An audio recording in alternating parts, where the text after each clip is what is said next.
So ayan na nga po mga kanegrang ina, chinechika na ni Sir Shera ang aming module. Yan po yung bagong module na ginawa namin. So habang chinecheck ni Sir Shera ang iba pang modules, binigyan niya na kami ng bagong module. So now we are on communication in English. So yan po, basa-basa namin para naman after ni Sir mag-check ng mga modules na ginawa namin noong nakaraan, i-explain naman niya kung ano yung nasa book.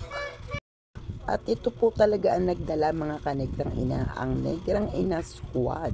Ayan, laging busy yan, napakasipag talaga. Pero hindi ko inupigit ha? Yun lang gusto.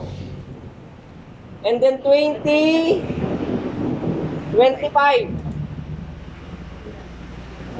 Ang title natin, lesson 3 tayo. Wag niyo kakalimutan ilagay kung anong lesson yung inaano nyo sa kung anong page. Ano po? Lagi naman tayo, naka-note lagi natin doon. Name, page. Dito naman, isa-isang binabanggit ni Sir Shera ang sizes ng mga t-shirt namin. Kasi nga po, kami ay magpa-participate sa parada sa Sunday sa Banyamos.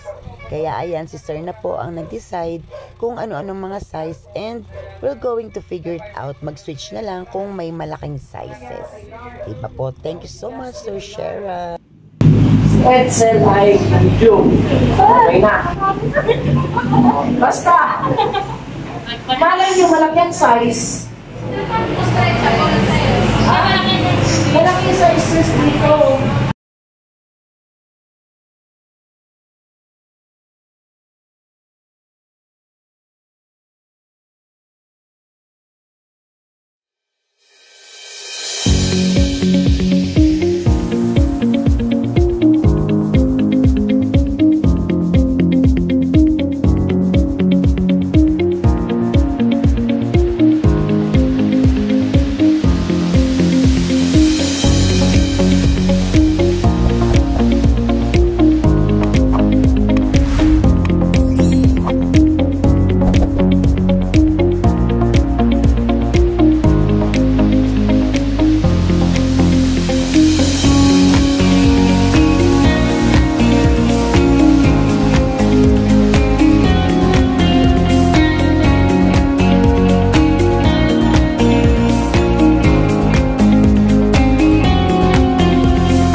So, ayun na nga po mga kanegrang ina. After namin sa school, gumawa ko ng aking mga errands. And then, gumawa naman ng assignment dito sa aking hidden bat cave. Ayan, talaga naman gusto ko kasi tapusin siya. Since hindi naman ganun karami yung aming module. So, kayang-kayang tapusin. Para hindi tayo nag-rush, hindi tayo naghahabol. So, gawin na natin sa mga free time natin. And ito na nga, sa hindi sinasadya talaga namang inaantok na ako kasi inabot na yan ng 11 p.m. Sorry. Hindi ko na malay nakatulog na pala si Negrang Ina. And alam nyo ba, chichika ko sa inyo kung anong oras ako nagising dyan. Nagising na ako ng 5 a.m.